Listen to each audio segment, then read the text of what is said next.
Well, today's the day. We're doing the KLX versus the DRZ400. We're going to do some like 0 to 60 times, do some top speeds. We're going to see what we can come up with as to which is the better bike. So we're going to do some comparisons. We're going to do some comparisons today on which bike faster, which accelerates faster. Just some kind of generic test runs. I don't really have like the best way of data logging which bike does things better. Both of them have similar mods. They both have exhaust, EJKs, and this one has a jet kit, and they both have airbox mods. So very similar playing fields as far as what kind of mods have been done to each one of them and which way that they affected the bike respectively.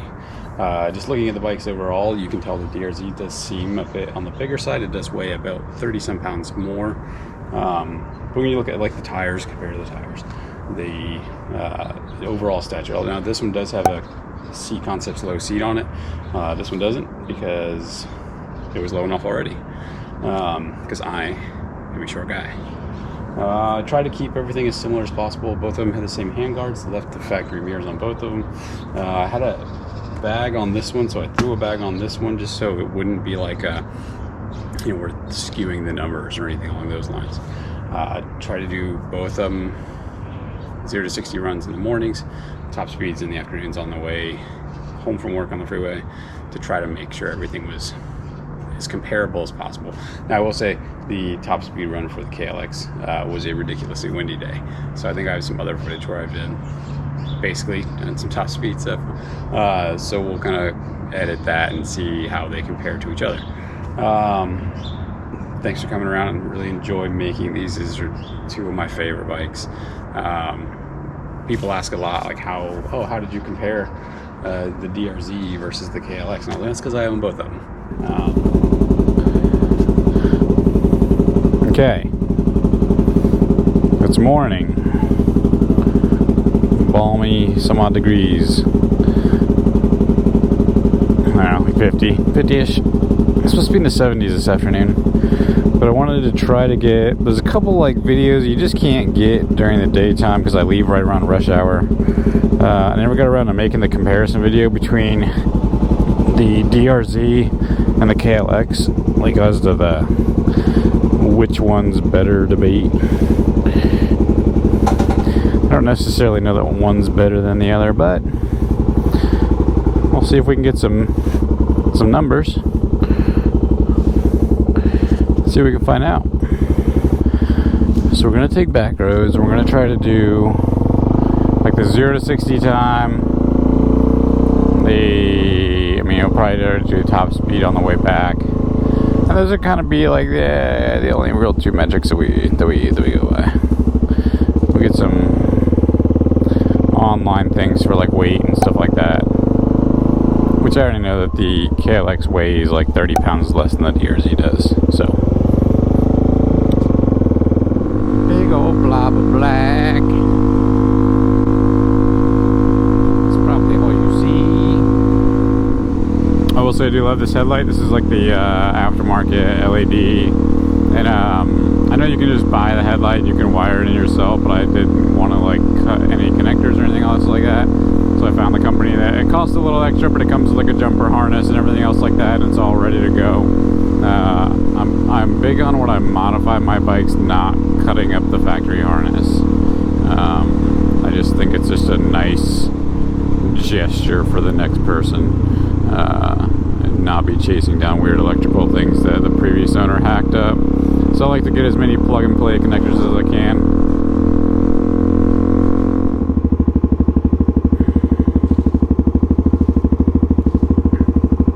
Watch it like not even read that I'm sitting here and not give me a green light.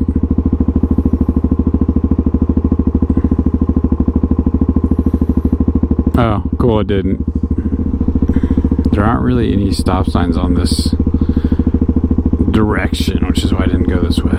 But I guess I could like, now, let's improvise something, I guess.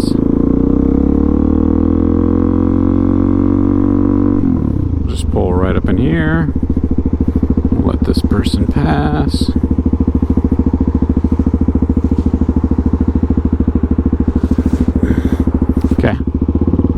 Get them some distance, and 1, 2, 3, go.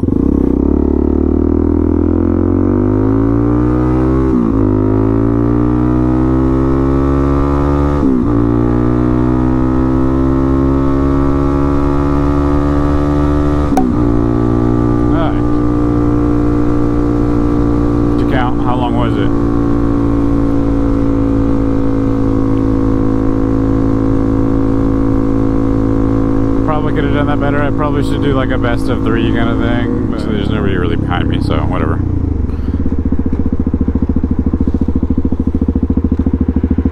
Okay.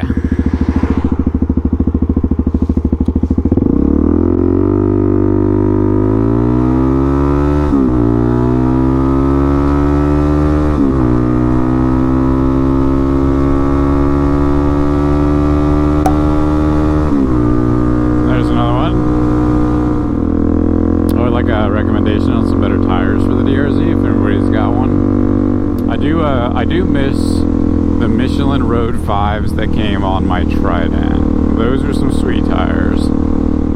Oh, okay. Let's see if we can do one more.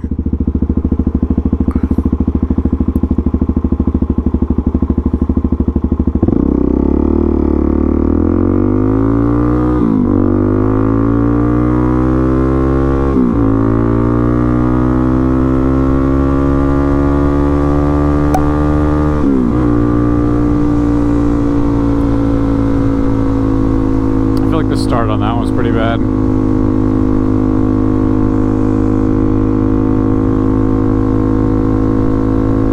Oh well. So we got 3 runs. We can kind of average them out. See how they look. Alright. Well, we'll continue this after work.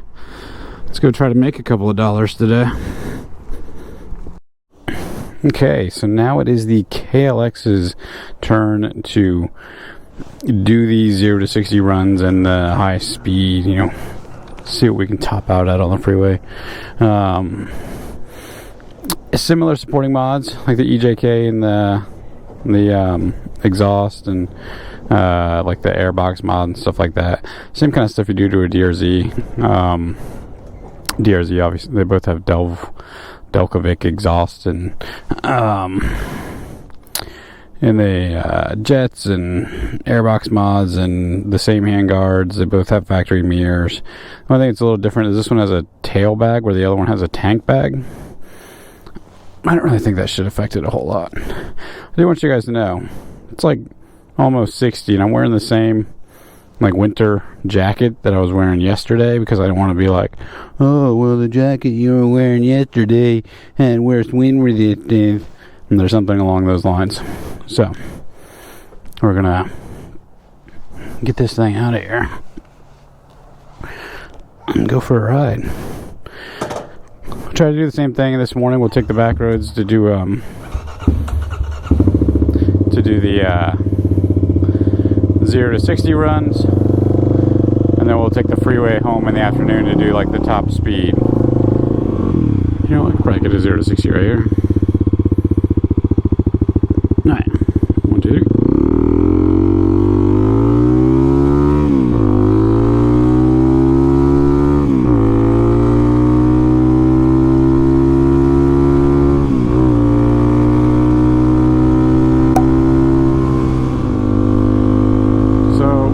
That definitely felt slower than the DRZ.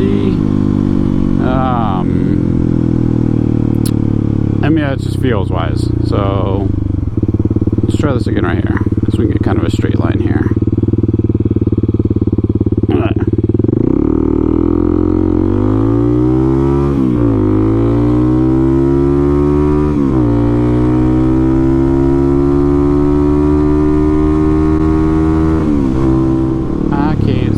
I really need to, next on my list would be to like upgrade the headlight on this thing, because I cannot see shit on some of these darker roads. Is nobody behind me? Alright.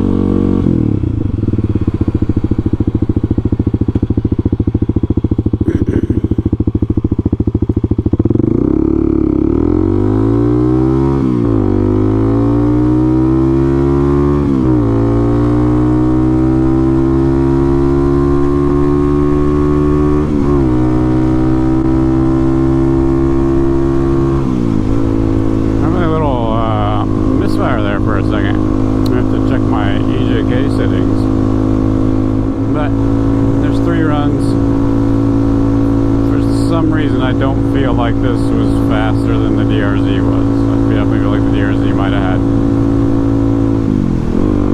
had some shorter 0 to 60 times.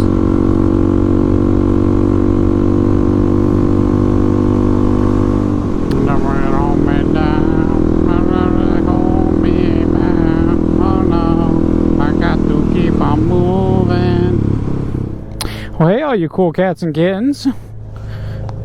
It's time to do this ride home. Hey, first try. Alright. I'm going to take this on the freeway and see how fast we can get it going. Apparently, also, according to my young millennial coworker, my videos are 2000s. I need to update my styling and format and blah blah blah. I don't really know what that means. If you want to comment down below what you think that means and what I can do to better improve these videos, it was much appreciated. Oh hey, if you noticed the shirt, I'd say first 5 people shoot me a message on Instagram. I'll send you one. Just shoot me your name, address, all that fun stuff, what you liked about the video or something. I'll send out 5 of these to the first 5 people that comment. Thanks. I don't really want to be in this lane, but I want to get my top speed going as fast as I can, so we're gonna go for it.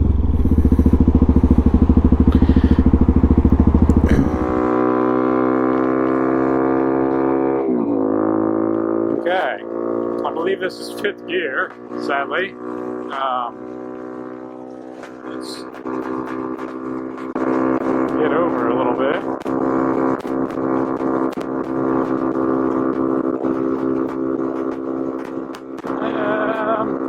Let's go full tap. A little bit more tap.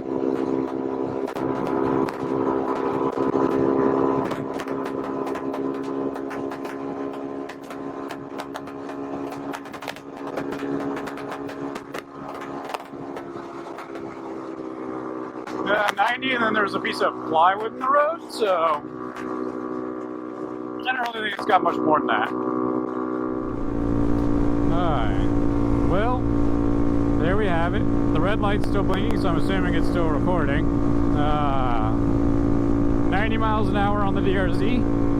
We'll see what the KLX does tomorrow. Stay tuned for a fun and fabulous show where we bring these bikes out. Alright. Okay. Post work. See how fast the KLX goes.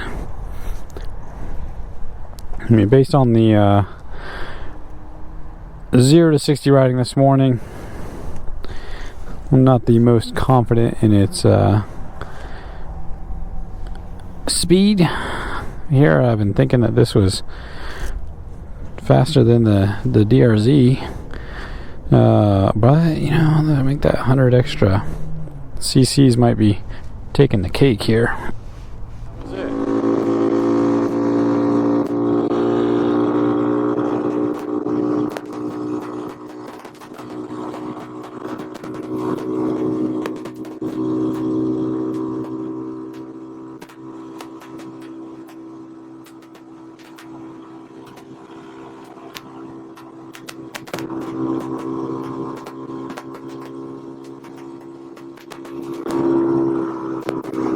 So I know this thing will go faster than 80, in like 82, 83. I definitely feel there's a lot windier today, so that might be kind of hindering some of this.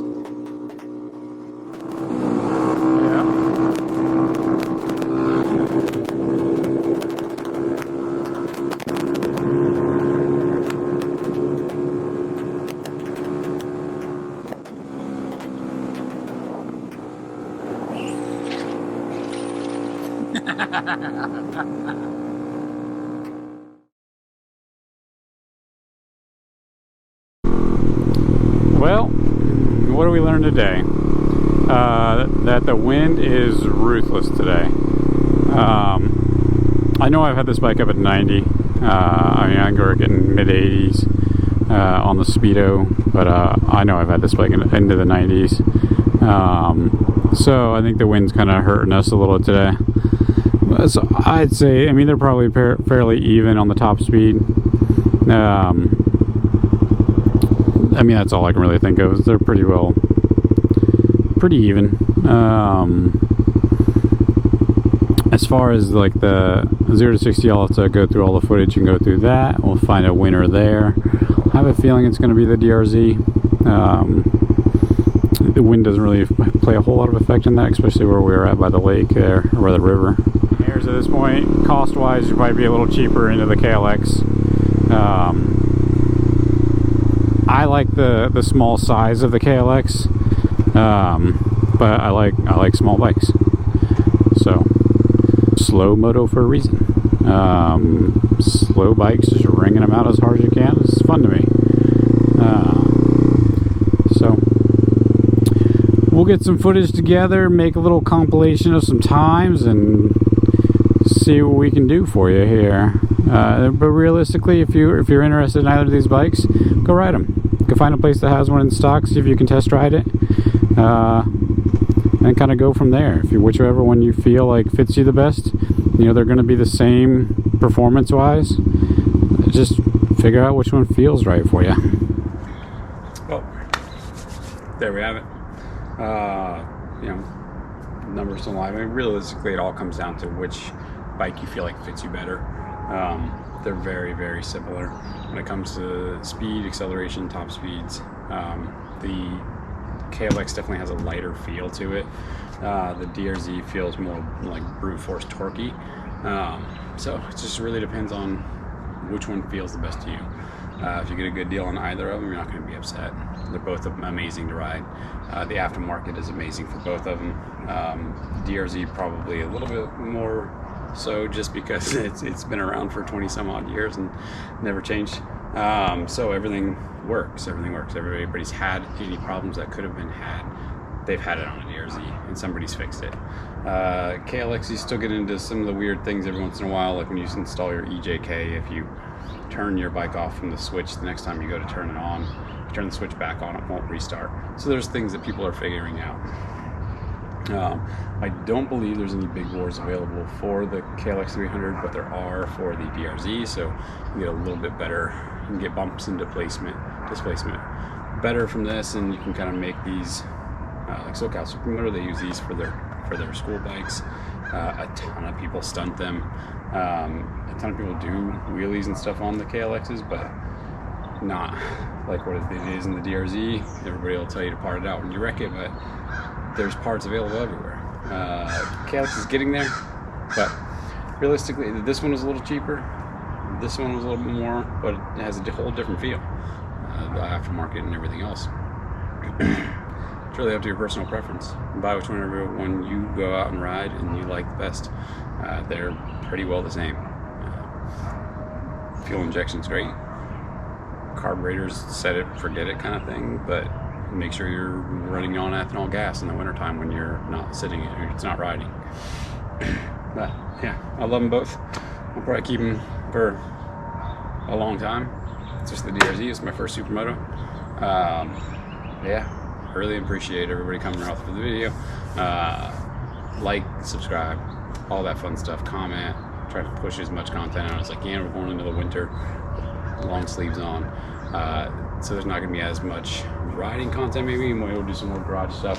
The Ducati's got like a whole bunch of stuff that's got to get done to it. Lisa's bike's going to be leaving, but she's getting something new. Stay tuned for that. There's pit bikes that need engines. There's ROMs that need Grom things. And we have a surprise for the KLX 140. So stay tuned. Should be a good time. Hey, thanks for watching.